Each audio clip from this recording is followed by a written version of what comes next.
A wonderful and beautiful day to you, our viewers from the Advent Cable Network Nigeria, and welcome to another exciting edition of Now Streaming, your favorite call-in show where we discuss trending news and topics that affect us. I'm your anchor, Mojisola Olatinwo, and I have with me in the studio this morning the Venerable Joseph Unwaya, JP, the Director for Civic and Political Affairs, Church of Nigeria, and the Chaplain of the National Assembly. You're most welcome this morning. Thank sir. you for having me. Good to have you today. It's nice to be here. Viewers, we will be diving into the trending news for today, Friday, the 13th of May, 2022. Do remember to call in to give your contributions via the number showing on your screen, or send your comments via our various social media handles. Let's dive into the trending news for today. And the one that is really heartbreaking and really trending this morning is of the Christian female students killed and burnt in Sokoto over alleged blasphemy. It's a rather, I didn't know what to think when I saw that headline this morning. No, since yesterday, that news has been trending, and it's really devastating. Absolutely. Yes, it's a major disaster that has happened to our country again, looking at it from all angles. For a student, a university student, to be hacked down in that manner and be set ablaze. Yes. And the picture, they recorded the incident and posted it in the social media. The parents, the brothers, the sisters, the relatives, then Christian community, all watching that in the social media is something terrible. It shows the level of impunity that is going on in our country, and it shows that there's no freedom of religion yet, or speech, or freedom of speech in Nigeria. And so it's something that government need to look into urgently. If that lady is a citizen of this very country, I think she deserves justice, and that justice must be served to all the perpetrators. You can see that even young ladies on hijab were joining in the beating and the killings of that girl in an academic institution where there's supposed to be enlightenment. These are not just almajiris along the road. Exactly. So that is why no one should sweep it under the carpet. Nobody. If we want one Nigeria, we must all work for it, and we must be seen to be working for it. It's quite unfortunate, and we have a human rights activist and lawyer who says that's Ebonlu Adegboruwa. He's a senior advocate of the country. Yesterday, he says the Nigerian Bar Association, the section on public interest and development law, should cancel its forthcoming 2022 annual conference slated for May 22nd to 26th in Sokoto. He says lawyers should not, and I'm quoting him now directly, he says lawyers should not be seen dancing on the grave of the deceased student in Sokoto. Exactly. I think that is the way to go. That is the way to go. That injustice meted on that girl is meted on all good citizens of this country. And we should see it in that light. And any group that is protesting in that direction peacefully, I think we have the support of every Nigerian, because it's a high time. We have had enough of killing and spilling of innocent blood in this country. And if you look at what did they say she did? She just Nothing. said, stop posting on an educational platform. This is a WhatsApp group. Stop That posting has religious. people of different religious background in it. And in fact, is that WhatsApp platform, was it not established for a purpose? It was established for a school, purpose. an educational purpose, and she says, please stop this. Then ask me, what is wrong with that? You know, I think the part that broke my heart the most was that the school authorities actually kept her in custody for her safety and could not protect her. Could not protect her. You see, that is where we Nigerians need to wake up, and it's a high time we do that. The idea that some people have the right to do and undo and go away with it, I think is over. And especially now that government has woken up and is trying to deal with the issue of insecurity in the country now, unlike before. This is not the time a thing of this nature should happen. And if nothing is done urgently to address this, I tell you, it will embolden others into Yeah. anarchy. So we cannot continue to live like this in this country. We also have the Bishop Kuka demanding for justice as well, and it's just certainly there will be more demands. Yes, Because the outrage is just something. It's just something else. And you know, I actually read an article this morning where the person was giving instances where people were killed, in some cases assassinated, and when the assassin is asked, why did you do it? He says, oh, this was the crime, and prove it, and they don't know. So in one of the cases, the assassin was sent to kill someone for being secular. And when he was asked, how do you know he's secular? And he said, oh, I don't know. They say he wrote bad books. Okay, have you read any of his books? Oh, I can't read and write. And you know, the author of that article was trying to say, many times these things that happen out of ignorance. Somebody says something to somebody else. It's very possible that a number of people in that mob didn't actually read her post. It's very possible. But somebody says, oh, she was disrespectful, and then, okay, let's go, and it has degenerated to this, which is why, like you said, each of those people should be traced. You see, and held accountable. My sister, all these things are happening because of the way and manner the people that are in charge of security and enforcement have handled issues over the years. You see, each of those cases referred to, if they have been handled well and the perpetrators justice was served to the perpetrators, then another person will not go ahead and do it. But when you have this free day for criminals, a headsman will gun down or machete somebody, nothing will happen, will not be arrested. There will be jungle justice in the market square, nothing will happen, and so on and so forth. Then it can be something. And why we should not keep quiet is this thing can happen to any person at any time. Yeah, was it last year or 2 years ago? My wife narrowly escaped jungle justice at Wuse Market.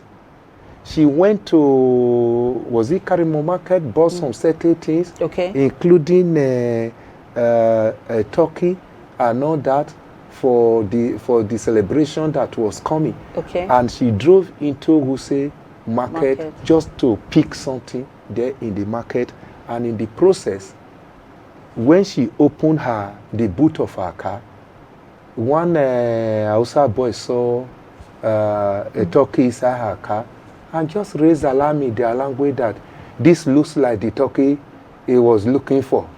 Are you I'm telling you. serious? And before you know it, they gathered around her and were shouting, saying all sorts of things. No one is listening to anyone. The only God that saved my wife that day is that she understands Hausa language. Very well. They were saying, no, let's beat her up. Let's do this. She must be a thief. So immediately, because she understands the language, she was able to hear what they were saying. And they asked, what are you saying? I'm coming from a so-so market where I bought my things and all that. This is what I just want to buy here. How can what is inside my boot become your... So by the time they saw she was speaking, they thought she was an alhaja. Can you just imagine? They now calmed down. What if she didn't speak the language? If she did not speak the language, that would have been her end. So that is why Nigerians must not keep quiet. Absolutely. If we keep quiet, any person Anything can be happen. victim. Oh my goodness. That must have been really scary. Yes, scaring experience. No one have the right to take the life of another person or even to take the laws into his hand. There are people that are saddled with the responsibility to implement the law. So if you have your grievances, go to them. I mean, they have the Sharia courts. You go to them. Loud. They could have taken her to the Sharia courts. But that is even again wrong, because in this country, if you are not a Muslim, no one have the right to subject you to be tried under Sharia law. The best thing to have done is to report if there was any grievances to the police. Let the law enforcement agent investigate and find out whether any person have committed any infraction against the laws of the land. If there's nothing like that, then that's it. And then talking about infractions, we now go to Lagos State, where we have protesters, and I'll quickly read a bit of that. We have educators, parents, and former students protesting the Ikeja area of Lagos State over a teacher, Olawale Bakare, who was remanded in Kirikiri Maximum Prison for alleged sexual abuse of a 9-year-old girl. They marched to the Nigerian Bar Association's office in Ikeja and to the Lagos Command. Let me just get that. Anyway, they're protesting and they're saying this man didn't do what he was accused of doing. They say his wife has delivered while he's been in prison. His wife had a premature baby, is currently in a hospital in Lagos State. And they say he's a 48-year-old teacher. He's been a teacher for 21 years with impeccable record. So some of his old students are saying, look, this man has a good record and all that, and this is a false accusation.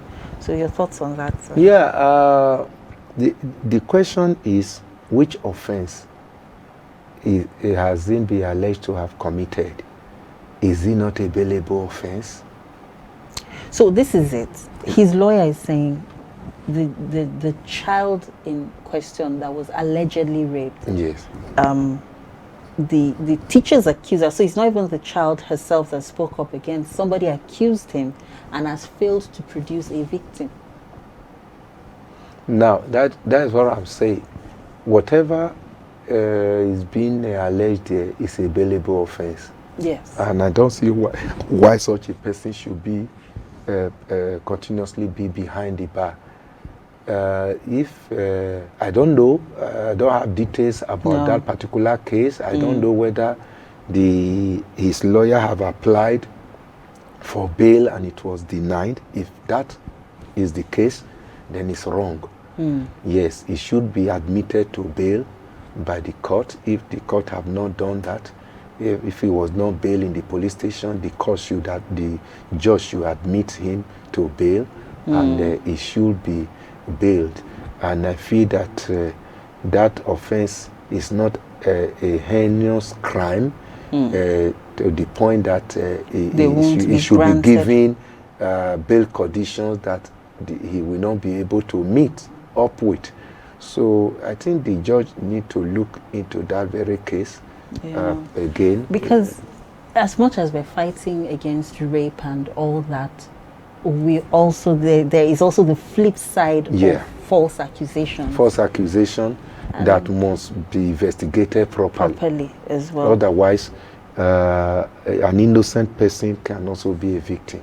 Yes, and so we hope it turns out well for him, and his lawyers are able to get him out of this mess as well. It says a lot that he has so many people that would come forward to give a good character report about him. So it says a lot, Yeah, and we also need to look at the angle of parental upbringing and begin to pay more attention to our children. Absolutely. To train our children. You see the young lady, the 10 years young lady who has been trending on the news. Yes. Is it Chrisland School? Chrisland. Yes. And if you dabble into her profile or her page in Likey website, you will discover that this girl was not just starting. So she has been involved in so many things and have the capability of seducing any classroom teacher or any person, even at that age, with what she is displaying in that very Likey platform. So we need to look into that. Parents need to do more in talking to their children and all that, and law enforcement agents must be careful and do more investigation when issues of this nature comes up. So and to our viewers, please do call in with your comments, and we would love to hear your thoughts. Send your comments through our various social media handles as well, and it will be read out as we go along on the program.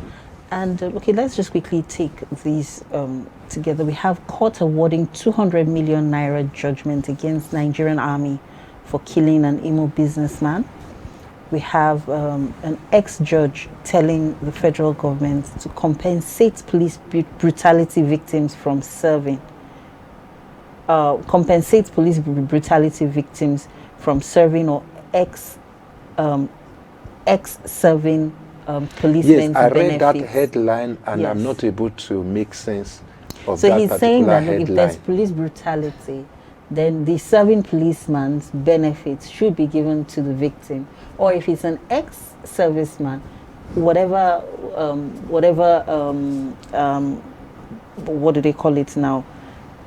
Compensations, whatever things, whatever benefits he's to accrue should go to the victim. To the victim, or the victim's family as a compensation. I think that is a wonderful suggestion. It's a novel idea coming from the judiciary, and the police need to look in that direction, because whenever all these agencies, there's a court fine awarded against them. Yes. The question is, where will they get the money to compensate? Because I don't think that the police or the other security agencies do budget for compensation of such nature. So that has been a challenge. Maybe that is what informed this suggestion that is coming from that honorable justice, and I think it's a good one.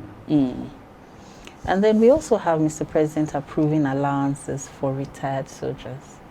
I think that should have happened a long time ago. It should have happened a long time ago, and it's good. And I think that might be as part of the renewed war against insecurity that is going on, because a few days back there was also a press briefing in which, or a press statement by one of the high-ranking military officers, and he was saying that arrangement has been concluded to recruit or bring back to service some of the retired servicemen who are still active and not yet tired.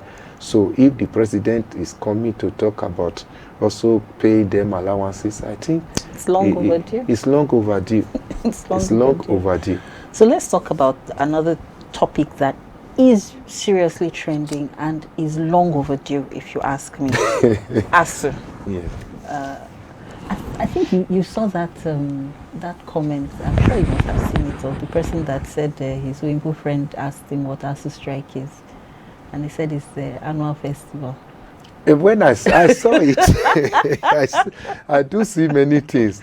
And when I saw that one, I said, no, it's understatement. So I said that was an understatement. He should have said it's a monthly, ritual. It's a monthly festival in Nigeria. Because there's hardly any month or any quarter that you don't hear of one strike or the other, and a year of ASU. So we now have ASU and federal government in a deadlock. Yes. And we have a CSO warning federal government to address ASU demands before elections, such as to avoid bloodshed. We have the students of the Obafemi Awolowo University praying on the road. And we have ASU members actually joining their protests. We have Mr. President begging ASU to please be patient and call off the strike. And we have another group demanding ministers' removal over ASU strike. So let's take that all together. Well, in one. I think the government should be proactive in this matter. To prevent the breaking down of law and order. Absolutely. Yes, because this is how the NSAS protest started gradually and metamorphosed into a mega thing that was difficult to manage. Until it ended up in a major disaster. So government must be proactive and do their best to ensure that this is resolved, especially with the level of insecurity going on in the country. This is not the time to leave able-bodied young men and women to be unengaged for so long. You know, there's this adage that the idle mind is the devil's workshop. Absolutely. So the government need to wake up and do something. And talking about Mr. President begging ASU to call off the strike, that's a good move. No. Now, why I said it's a good move, but there's a problem. It coming to say just call off the strike and making empty promises, it will not work this time from what we can see, because there's this trust deficit. Over the years, where government will make promises that they know ab initio they are not going to fulfill. And so you cannot fool a man 2-3 times and expect him to continue to allow you to fool him. Absolutely. That is what is playing out now between ASU and the government.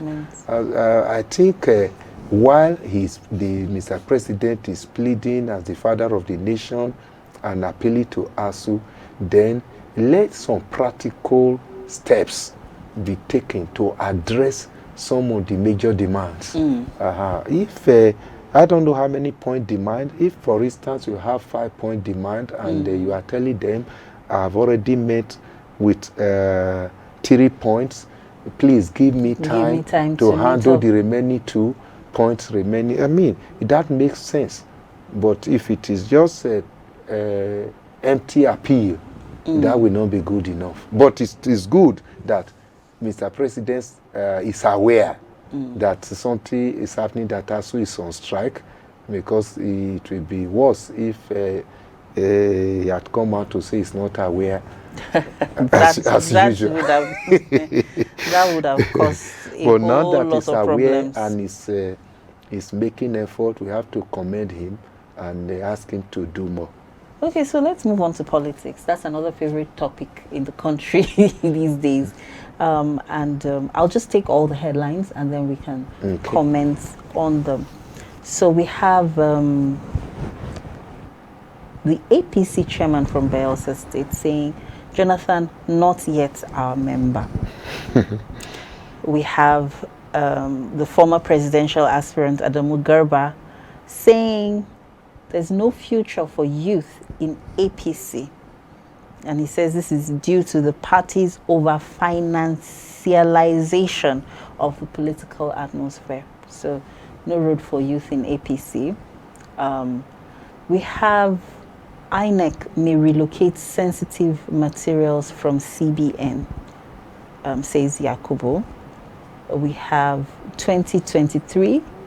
Igbos can't be trusted with presidency.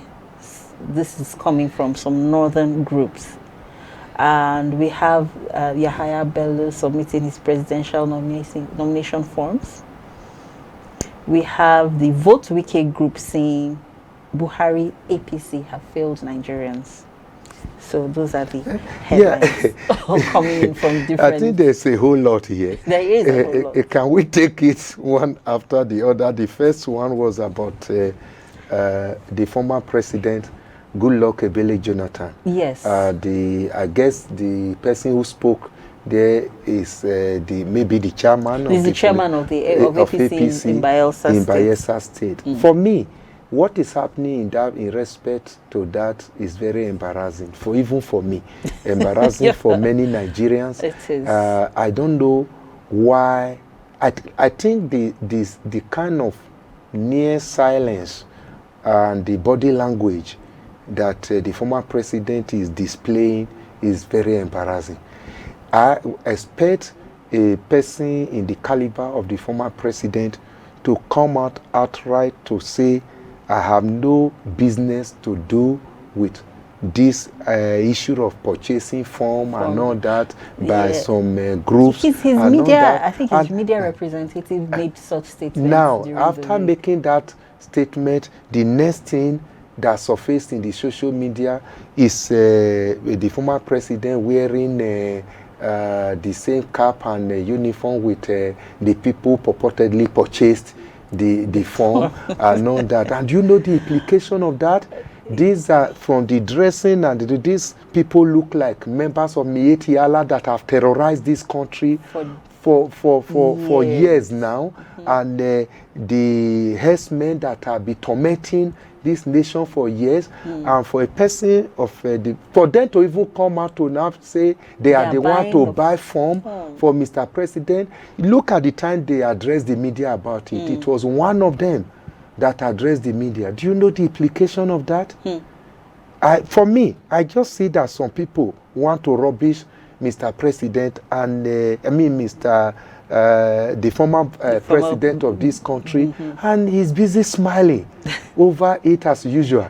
And I would have expected. And again, if Mr. President say Nigeria, he still have some time to go, but I tell you, if he wants to go for presidency, to contest, why don't he just contest under PDP, where he has been a member of PDP, and I believe PDP would have gladly given him the ticket. But everybody is saying, oh, he's not doing it. His media person came out to say, oh no, let him come out personally, and he told Nigerians that he was still going to think and decide. So let it come and should not put Nigerians in suspense the way it is going. Let's quickly talk about INEC relocating sensitive materials. That is very, very important, because you know, all sensitive materials are always kept with the central bank. Yes. And with the drama that is going on in central bank with Mefele, a serving central bank governor, now talking about people purchasing form, people campaigning, and is on one side denying, is on the other side going to court to say he has the right to do this thing. I think, if I may use the Minister of Information's language, I think the central bank is suspect. So for now. So, but then, so what is your opinion, or how do you see Nigerians feeling about this whole thing? Have you felt the pulse of people around to say, is there any confidence in the next elections based on what is going on with CBN? No, and as far as talking about confidence, talking about INEC, yes, I'm not talking of other Nigerians. I have full confidence in what INEC will do. Okay. INEC is doing everything within her power to make sure that people's vote will count. Okay. And we have been busy enlightening people about this, because we hold meetings with INEC chairman regularly, quarterly. We had one for the second quarter on Thursday. I mean, on Wednesday, this last week, Wednesday. Well, 2 days ago. 2 days ago. And it's amazing to see what INEC is doing. Even in the registration that was done of recent, they were able to weed out multiple registration, up to 1.something million people. Yes, I think I saw those. Yes, so whose registrations were invalid. It's amazing the technology they are deploying to fish out these people want to mess up the process. So I have no confidence in what INEC is going to do, and it's just the politicians that are harassing Nigerians all over the place. Yes. And on that note, viewers, we will be going on a break, and when we return, we will continue with the rest of this conversation, and we will be getting an update from Venerable Onwaya regarding the preparation of the political department Church of Nigeria in the forthcoming elections. Please stay tuned.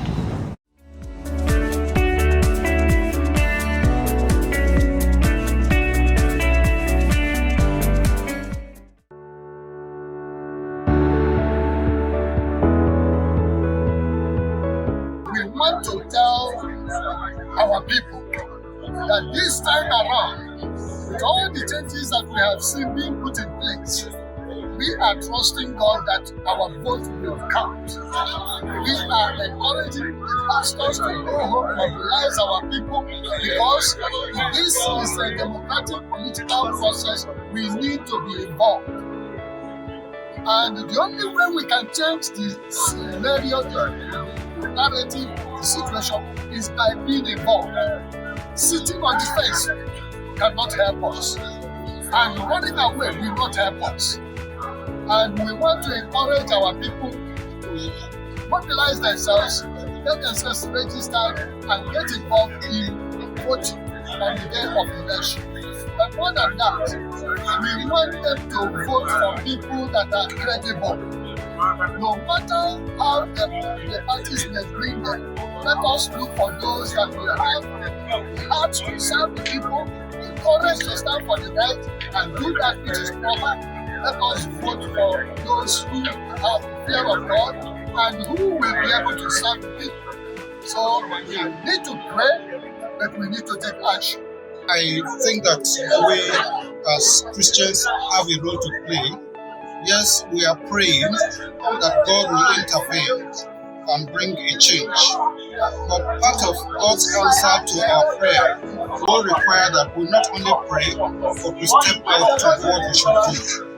Right now, the revision of voters register is being done, and we don't just need to stay back and say that it's going to amount to nothing. It's true that some of us have been discouraged because after all was done, the last time we found that people who are going to rig did it anyway. But we should not give up. There's between now and the end of June. Please go and do your part. Go and get revalidated and be sure that you are not giving anything to chance. God will help us. There is no doubt Nigeria is in a mess. We are in a serious mess. And it is time that Nigerians put away our former traditional attitude of that I'm a Christian, I have nothing to do with politics. All of us are deeply involved in politics. It is satanic, it is devilish for anybody to whisper to himself that he doesn't bother about what happens in Nigeria. We go to the same market, we know the price of things. We drive the same car, we know the cost of oil. We have families that are being killed. Everybody is affected by this mess. We must come together and determine for a change. and the only way to do it is through PVC. I just want to believe that the electoral reform that has been signed will really put the matters in place so that when people vote, their vote will count. Many Nigerians are tired that over years they have voted and their vote never counts. But I strongly believe that people are so concerned. The church is concerned, nationals are concerned. We're going to watch over the process that every vote cast must count. And this time around, God will give us a leader that will mobilize the country and tell the people that is happening in this country. Money for vote, money for vote. Don't sell your future the next 4 years or even beyond 4 years for 5,000, for 10,000. Vote with your conscience. So if anything happens, you can look up and say, I voted with my conscience. Please, and all those people who are coming, don't talk, say there are too many presidential candidates, is this and that. It's good. It's good. So the best can be selected. So I want to encourage everyone, mostly Christians, don't sit down at home and say your vote will not be counted. It will be counted. We will pray. Whoever we want to nullify this election, that God will incapacitate you. So please go and collect your PVC and be ready to vote. Like I was in Lagos, I got my PVC in Lagos. When I got to Abuja, I have to change it to Abuja in Metama then. I'm in Gudu now, I've changed it from Metama to Gudu again. Even if you have to change it, your location 2, 3, 4, 5 times, don't be tired. Make sure you collect your PVC and that you are registered where you can vote a walking distance from your residence, where you can vote on the voting day. And please, and please, and please, and please, as Christians, life and death is in the power of tongue. Let us stop confessing negatively. Let us start confessing positively and back it up with prayer, and it shall be well with us. Call to Nigerians is simple. We cannot continue watching politicians do their things. My call to Nigerians is for us not to stay home and be watching television on just the analysis of what is going on. We have to go to the field and see to it that we get registered to vote, especially to all believers. When you see that which is good and you fail to do it, a sin. Your civic responsibility, when you fail to do it, it is sin. Therefore, I'm calling on all Christians to take this opportunity, having experienced so much in this last administration. It is time for us to make a meaningful change. And I believe 2023 is the deciding factor for Nigeria and Nigerians.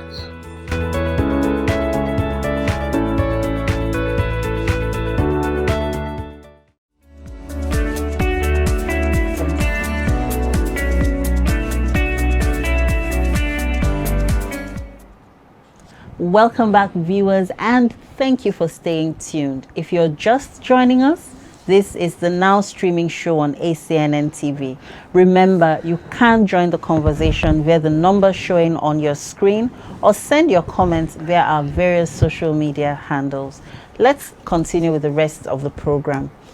And so, sir, we were talking about the INEC and your confidence in INEC, but I'd like you to please elaborate a little bit of what your department is doing. You are the Director for Civic and Political Affairs, Church of Nigeria.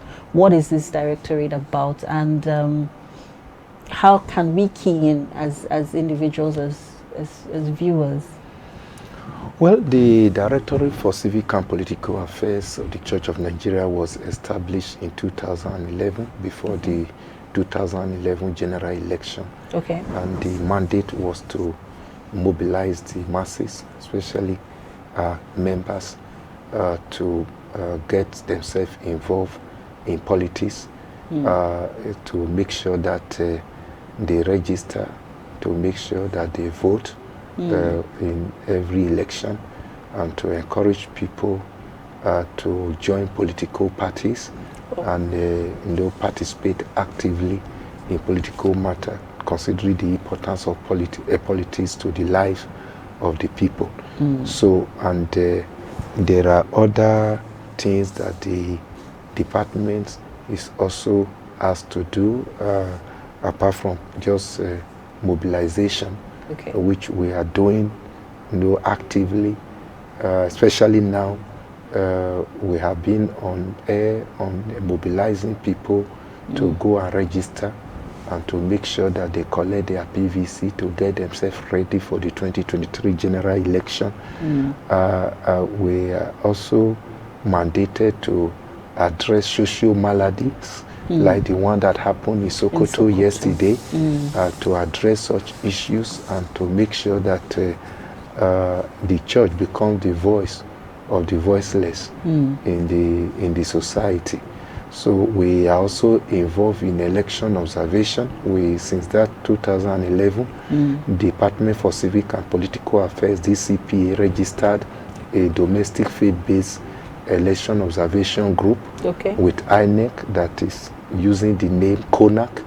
And since then, we have been working with INEC closely. We do observe all elections, the 2015 general election, the governorship election that has happened in Anambra from 2011 down, the ones that have happened in Edo State, all of them were observed by DCPA, and as it is expected by INEC, a formal report it's always submitted to INEC to make sure that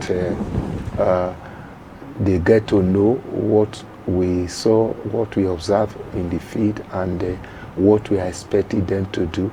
And CONAC has been very instrumental to some of the changes that are taking place in the political environment.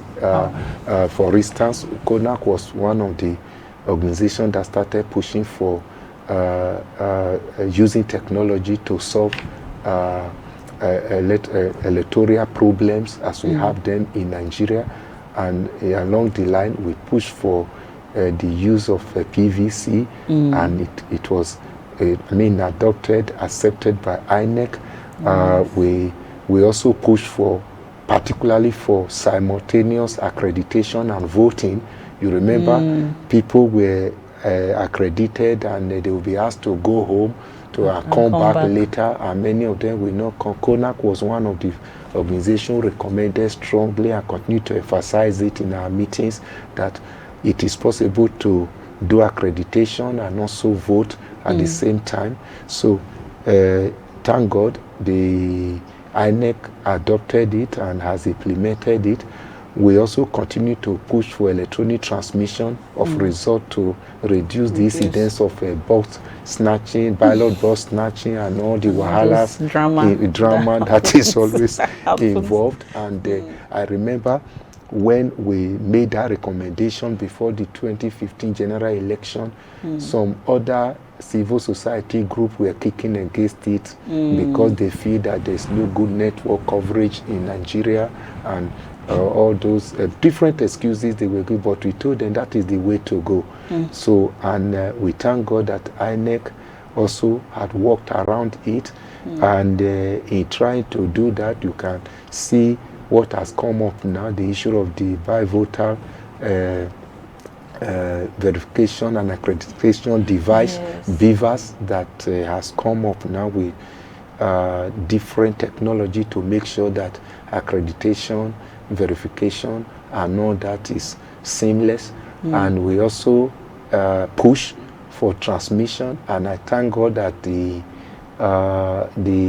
Electoral Act, even though it took many years and for the whole world to cry, to shout before it was finally now assented to, thank God it has finally been assented to by Mr. President, and it's now an act. And what we are still pushing with INEC now, that they should implement the act to the letter, and also we are already projecting into the future that it is possible to have diaspora voting. In fact, and that would be awesome. And in the meeting we had with INEC chairman 3 days ago, he alluded to that very soon, it may not happen before 2023 general election, but thereafter, that is going to be the next phase of a plan that they are going to pursue, Awesome. and that will metamorphose into complete electronic voting, whereby you can use your phone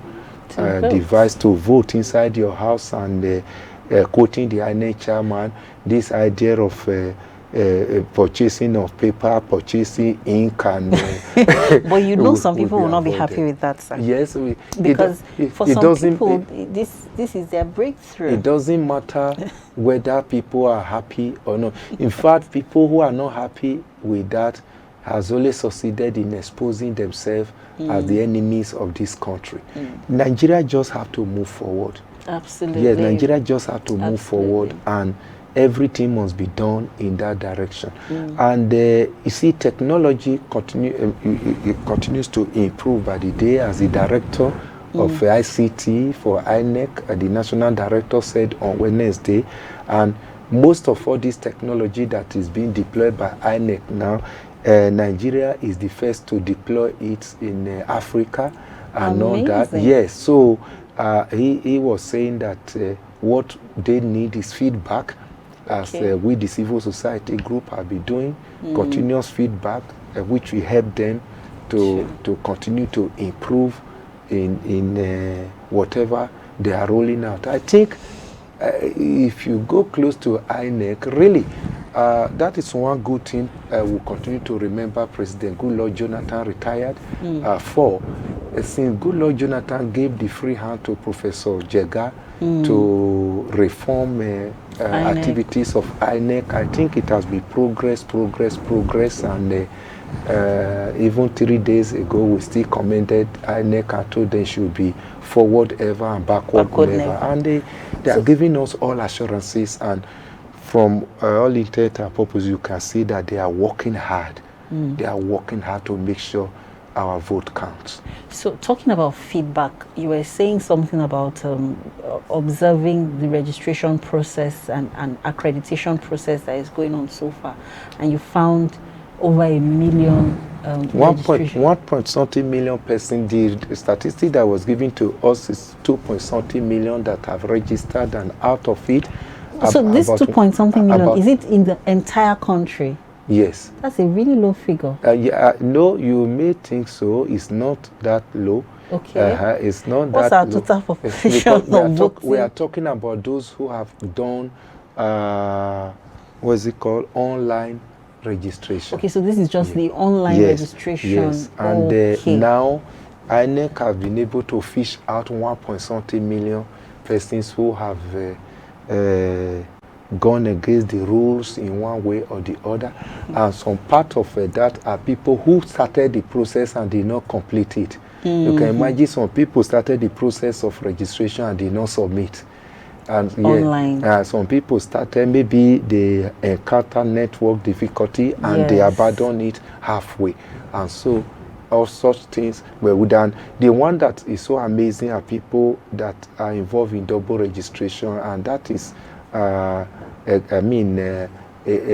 offense in the Electoral Act, that you register, for instance, in FCT, then you go to Nasarawa and register again. And I don't know for what purpose. And we also discovered when we were analyzing the issues with INEC meet on Wednesday, that there are some of these double registrations that were not deliberate. I think the wrong information that was pushed out by one of the presidential aspirants and his followers, that PVC will expire, made many people, people supposed to just go to the website and do review or transfer of their card. Instead of doing that, prefer to go for fresh registration. And unfortunately, if you do that and you have registered before, the system will detect it as an invalid something. And the decision of the INEC ICT department is that if you attempt to register, they can afford to retain the old one but delete the new one, because they see the new one as being fraudulently done. So apart from being the director, you're also a church father, and we listened to our fathers, we listened to the primate of the Church of Nigeria encouraging Christians, encouraging members, encouraging the public to not sit on the fence. And those are his words: do not sit on the fence. You look for somebody that you believe in and go out and vote and all that. So what have you seen any impact in our church fathers reaching out to their congregations to say, to follow up on, go and get registered and all that? And so what has been your experience, working with, as the interface between now the INEC and the elections and church? Because for so long, the mindset has been that, politics is not for Christians. Well, you're talking about impact. It is not directly measurable for now. Okay. But certainly there have been positive impact. Yes, because we have seen many people who ordinarily were criticizing politics before, now turning around to speak for it. And that is part of the positive impact. And we have seen many people, members of the congregation, who were not having PVC before, now owing one or going for it. Some few years back, if you ask people who have PVC to raise up their hand in the congregation, you'll be surprised to see they are not up to 3 persons, of highest between 0 to 10 persons in the whole congregation.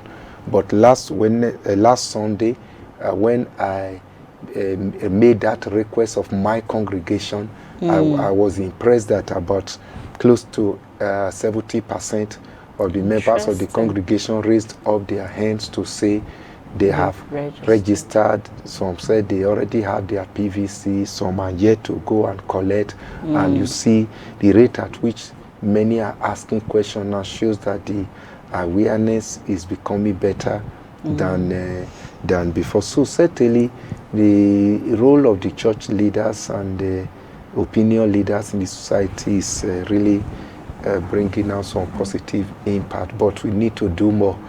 Need to do more. That is why you see the primate and every other person is coming out to speak, as you see in the bridge in this program, encouraging every person to do. And this is worth mentioning that our primate has demonstrated leadership by also taking the step to make sure that both himself, Mama Nigeria, and all members of the household, with his immediate lieutenants, aides, all of them have transferred their PVCs, their voting point from Gombe to Abuja. So that is leadership, and if the primate can go through the process, then who are we?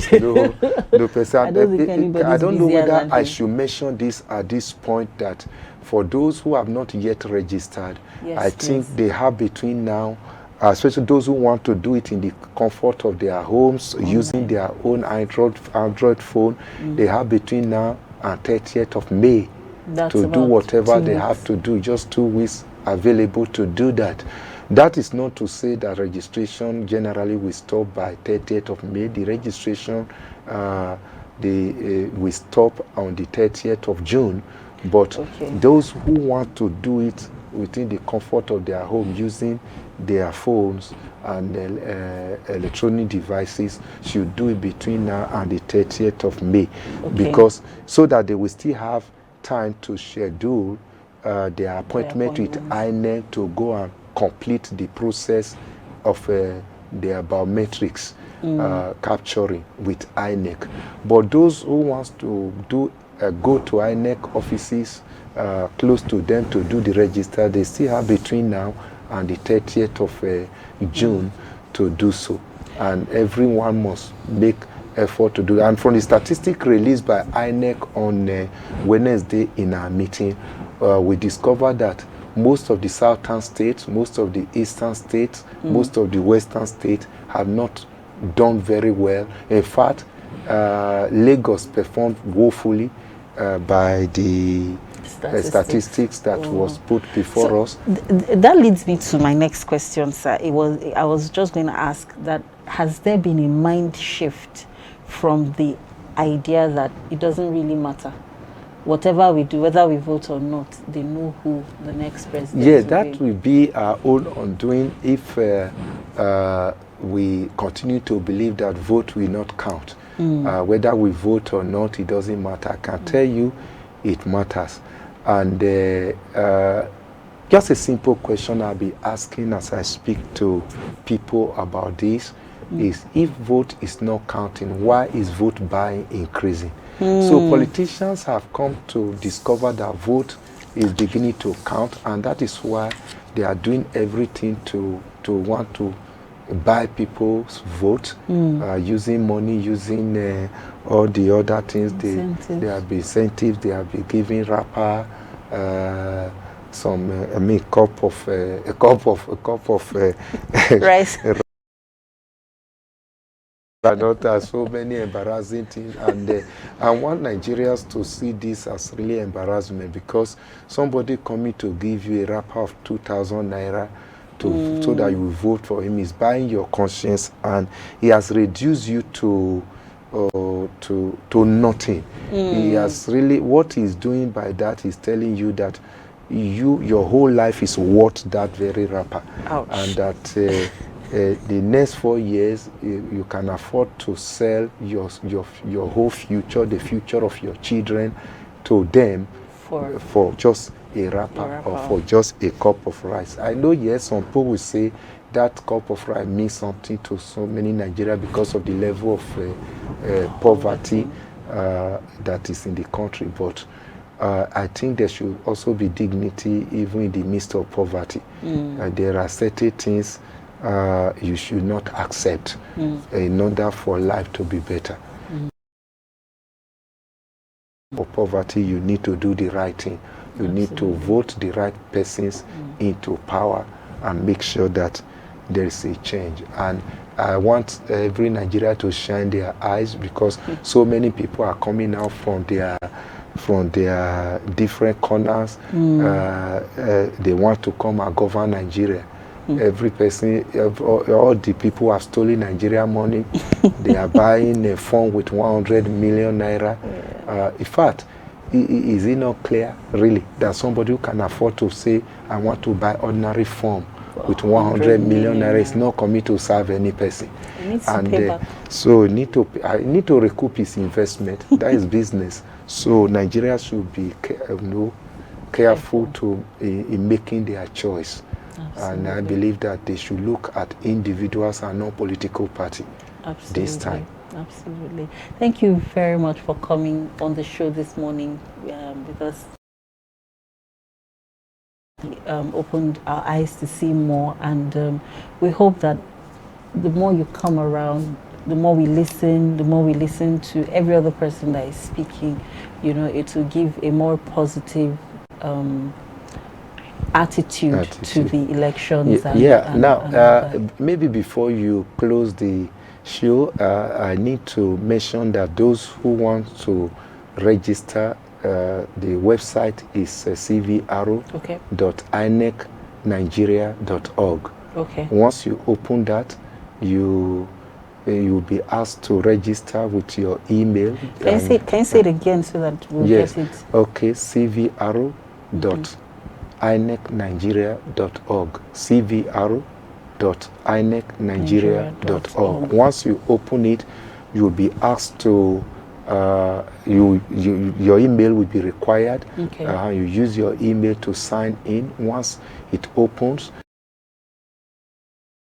put get started. Once you press on get started, it will bring out the different feeds, and in those different feeds you can see the first feed is those who want to do fresh registration. Then there's a feed for those who want to review their information. There is a feed for those who want to transfer their polling unit from where it used to be to a place that is closer to their residence, that will be more convenient for them. There's also a feed where you can search to know whether your PVC is ready and the place for pick up, and so on and so forth. And there's a field where you can request for replacement of your damaged PVC. Oh, good. Or if your own has been damaged, if your own PVC is lost, there's a place to do that. Then in the process, you'll be asked to review your information. Just click, you see 3 lines at the right side corner of the feed. You will touch those 3. It will take you to where you can review your something. Once you finish the review, you'll be along the process. You'll be asked to take 2 photographs. One will be a still face where your normal face, serious face. You take the photograph. Then underneath, you press again to retake another photograph where you'll be smiling. You must smile on that. Then once you complete that process, you now go to, if you want to transfer, you start again. Okay. And you'll be requested to also take the same photograph twice as if well. you want to review your information, that is change some of the information. For instance, my old card, they use VEN, my appellation, as my surname. If you want to change such, you can change it. You'll be required again to take those 2 photographs. One with still face and just take time. It doesn't really take time. You just to be patient and go through, read it. But we have until May 30th to do all that on your phone and your electronic devices. But some people have complained about the FCT, like when they're trying to get an appointment, they can't get any at the INEC headquarters or at the AMAC. Yes, the only place where appointment is available as at 3 days ago was Kuje. Go there, make effort to go there. It's about your future. But I drew the attention of the Mr. Engineer Chidi, who won for the in charge of ICT to it on Wednesday, and he said very soon they are going to open more places so that people can book their appointments. And viewers, thank you for allowing us a little of your day today. If at this point you have still not gotten your voter's card, we've stated very clearly the process of doing so. It's easy. Please do so. Get involved in these decisions that will affect us as a nation and affect you as an individual in the coming elections. If your vote did not count, it will not be bought. Remember, you have the power to decide Nigeria's progress or failure with your votes. And also remember that God is our protector, and therefore put your trust in him. Till we come your way again, same time, same station, next week Monday, I am Mojisola Olatinwo.